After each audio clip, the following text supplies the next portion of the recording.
তোমরা সবাই কেমন আছো? আশা করছি ভীষণ ভালো আছো আর আমিও খুব ভালো আছি।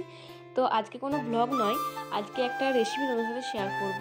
যদিও এই রেসিপিটা তোমরা সবাই বাড়িতে বানিয়ে খেয়েছো, সবাই করেছো, কিন্তু তারপর ভাবলাম যে আমার দিদি কীভাবে বানায় সেটা তো তোমরা জানো না, সেটা তোমার সাথে শেয়ার করি। হয়তো অনেকের উপকার লাগতেও পারে, কারণ দিদি খুবই চটজলদি রান্না করতে পারে আর খুবই টেস্টি রান্না বানায়। তো সেই কারণেই ভাবলাম যে ও যেহেতু বললো, কারণ আজকে রেসিপিটা ওরই খেতে ইচ্ছে করছিল, তো বললো তো আমি তো খাবো, বানাবো, তুই কি ভিডিও করবি? প্রথমে ভাবলাম যে না, ভিডিও করবো না, এটা আর কি দেখবে সবাই তো জানে। তো আমার ভাবলাম না, মেয়েটা বললো যেহেতু চলো একটু বানিয়ে দেখি, ও যেভাবে বানায় তোমার সাথে সেটাই শেয়ার করবো। তো প্রথমে দেখতেই পেলে 3টে আলুকে ভালো করে ও কিন্তু ছাড়িয়ে নিয়ে মেখে নিয়েছে। মেখে নেওয়ার পরে গুঁড়ো মশলা, বাটা মশলা যা লাগবে, যেমন তোমার আদা বাটা, রসুন বাটা, পেঁয়াজ বাটা, হলুদ গুঁড়ো, জিরে গুঁড়ো, লঙ্কার গুঁড়ো, গোলমরিচ গুঁড়ো, আমার মায়ের হাতে স্পেশাল একটা গুঁড়ো আছে, গুঁড়ো মশলা আছে, সেটা তোমরা যদি জানতে চাও সেটা অবশ্যই আমাকে কমেন্ট করবে। আর সাথে ছিল লবণ। তো এই সব মশলাগুলো ওই আলুটার সাথে ভালো করে মেখে নিলেই কিন্তু পুরটা রেডি হয়ে যাবে।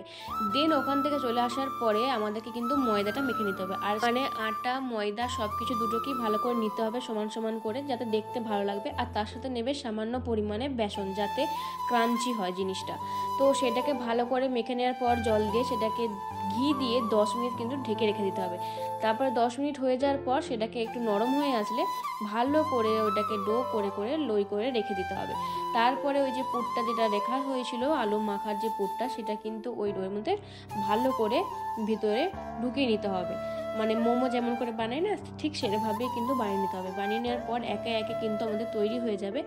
দেন সেইগুলোকে ভালো করে ময়দা দিয়ে বেলে নিতে হবে। তো একে একে আমরা তো বেলে নিচ্ছি। আর তোমরা কেক কীভাবে বানাও সেটাও কিন্তু অবশ্যই শেয়ার করবে বা বলবে। আর এটা যদি কেউ কখনো বানিয়ে থাকো, মানে আমার দিদির দেখে যদি কেউ রেসিপিটা বানিয়ে থাকো, সেটাও কিন্তু কমেন্টে জানাবে। কারণ তোমরা অনেকেই জিজ্ঞেস করেছিলে আগের রেসিপিটা, যেটা মটন পকোড়া যেটা রেসিপি করেছিলাম, তো অনেকেই বলেছিল এটা কি সিদ্ধ হয়েছিল? হ্যাঁ গো, সেদ্ধ হয়েছিল, কারণ একদম অল্প কুচি মটনের পিসগুলো একদম ছোটো পিস করেছিলাম, তার জন্য মানে সেদ্ধ হয়ে গেছিলো, কোনো প্রবলেম হয়নি। তো যাই হোক, কোনো যদি এনকোয়ারি থাকে আমাকে তো কমেন্ট করবে, আমি অবশ্যই জানিয়ে দেবো, যেটা জানি সেটা বলে দেবো। তো দেখো, তারপরে কিন্তু সব কিছু বেলে নেওয়ার পরে সেটাকে সেঁকতেও হবে।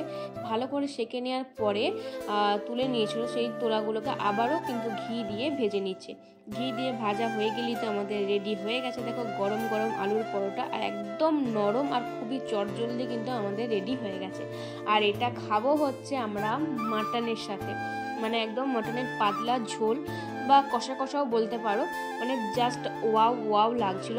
তোমাদের কেমন লাগলো এই রেসিপিটা সেটা কিন্তু অবশ্যই আমাদেরকে কমেন্টের মাধ্যমে জানাবে। আর যদি ভালো লাগে অবশ্যই লাইক, কমেন্ট, শেয়ার করে দিও। বাই।